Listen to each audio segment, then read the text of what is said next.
Well, many of Australia's leading health professionals claim the culture of binge drinking among our young population is a ticking time bomb.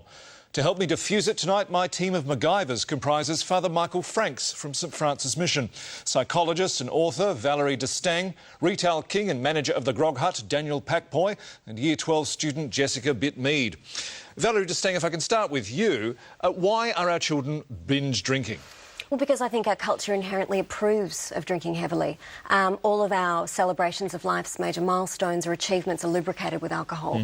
And all of our role models, be they musicians or sports people, are often seen to be drinking heavily. Father Franks, if I could bring you in at this moment, you work with a lot of troubled young people. Was Jesus a good role model? Absolutely the best. Well, you say that, but at the marriage of Cana, he rather famously changed water into wine. Was that a responsible thing to do? Was he encouraging binge drinking? I don't think there's any mention anywhere in the Gospels of the guests drinking to excess. Oh, come on. Once they'd seen him do that trick, they'd be coming up to him all night with a glass of water saying, "Make mine a Guinness," literally. I've turned a fair bit of wine into water in my time, Sean. Yeah, I'll get to you in a moment. OK. All right. Now, Valerie de Stang, what role does advertising have to play in all of this? Oh, a great deal. Australians place their sporting champions on a pedestal, and advertising companies are very keen to have their products associated with champions.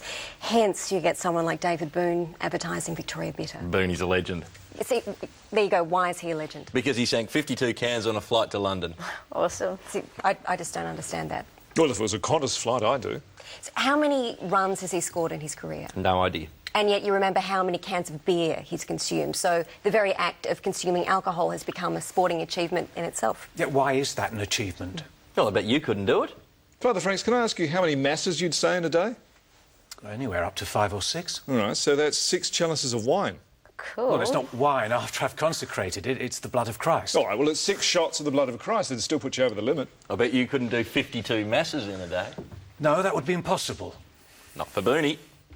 Well, even Boonie would struggle to do 52 one-hour masses in 24 hours. If I could address now the question of the Alco-Pops tax. Daniel Packpoy, this question for you. What effect has the increased price had on the drinking patterns of young people? He's just jealous of Boonie. It's had none. The kids, instead of buying pre-mixed, just mixing the drinks themselves. They're buying a bottle of Coke and a bottle of Chivas Regal. What about upping the age? Chivas Regal's already aged 10 years in the bottle. The drinking age, you fuckwit. It's not so much that they're drinking too young, it's that they're drinking too much. But why?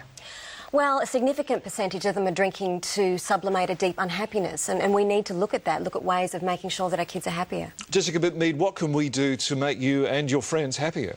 Give us some free piss. All right, well, on that eloquent note, that's time to end. So, ladies and gentlemen, thank you for your time and cheers.